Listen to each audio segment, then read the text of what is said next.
Hey everyone, Lone Wolf Jet here. I'm going to give you guys my first impressions of a series I am currently watching on HBO Max. And as you can see right there, it's Winning Time, the rise of the Lakers Dynasty. And this is the Lakers Dynasty that happened in the 80s. Not the one that happened in the 90s in the 90s and 2000s with Shaq and Kobe. I'm talking about the one with Magic Johnson, Kareem Abdul-Jabbar, James Worthy, Byron Scott, Michael Cooper, those guys, okay? And I remember seeing this ad right here about Adrian Brody playing Pat Riley.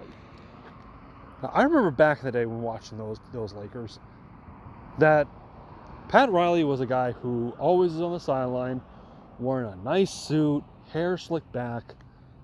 Dude was sharp, okay? He's probably, in my opinion, the best head coach the Lakers ever had. Some might argue Phil Jackson, but Phil Jackson came from another team. Riley, I think he was the Lakers from the start. He was the Lakers head coach from the start. I'm not too sure about that. But now, my first impression is this. I'm liking this. There are a couple of moments that make me, well, first moment makes me kind of look away because it happened like right near the beginning of the first episode. I've only watched the first episode. I'm already hooked. Anyway, at the beginning of the first episode, you see, well, it's not the very beginning. You see Jerry Buss in bed with a woman. I'm not a fan of showing nudity. But this is HBO, and I'm like, it's HBO. I'll give them a pass. They normally do this kind of stuff. But then there was something that happened. See, back in that day, this is 1979 we're talking about here. The top pick for the NBA draft was determined by a coin flip between the bottom two teams. They didn't implement the draft law until 1985. Anyway,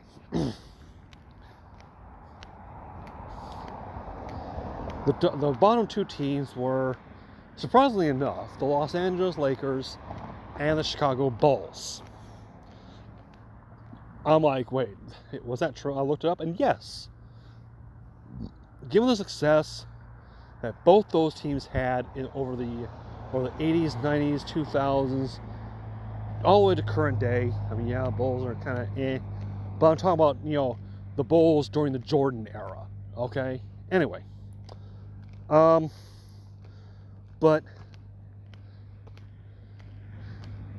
they were talking about that, while they were doing talking about the coin flip and stuff, they were talking, the sports media. I don't think ESPN was around at the time.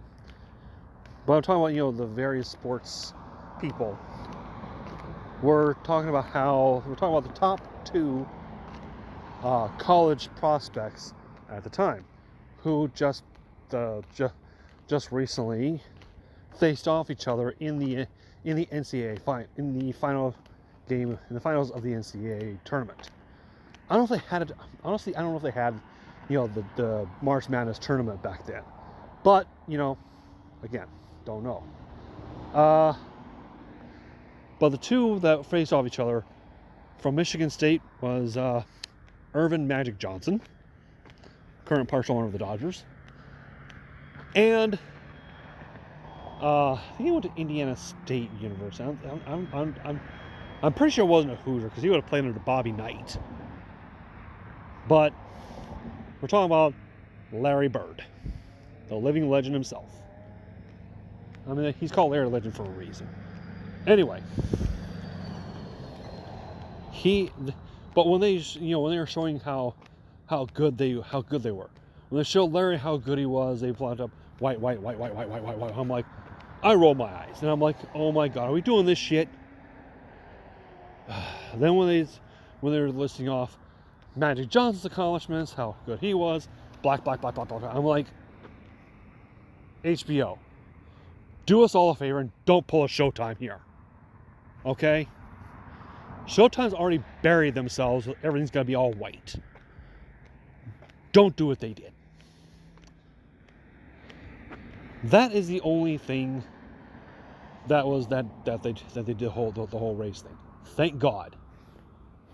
However, there was a scene that almost went there.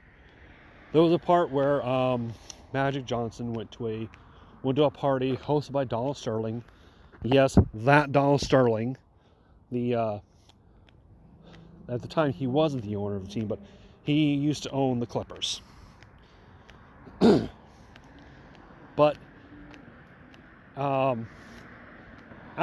before he went into the party, he was stopped by someone there. He was like, "Sorry, white only."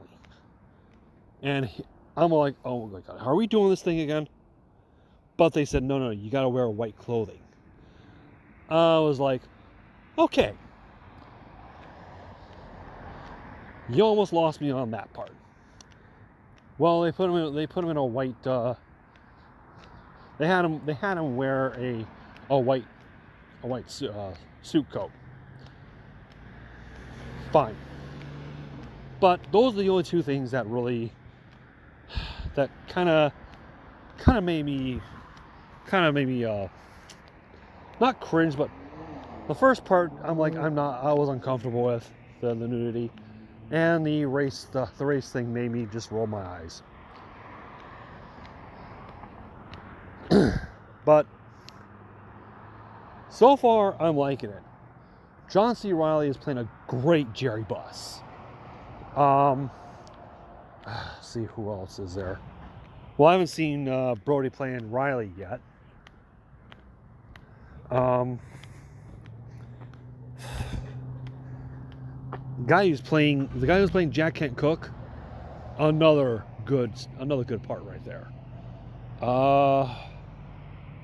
Gabby Hoffman, oh, she is killing it with the girl who was like an assistant to Cook and then an assistant to Buss. I think her name is Rothman.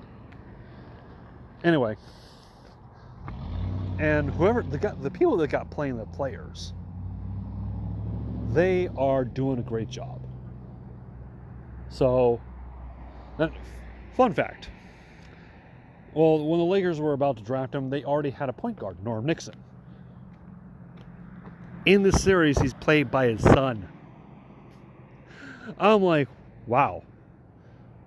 I'll be honest with you, I love seeing that. Seeing people whose parents, they play their parents in some kind of thing like that.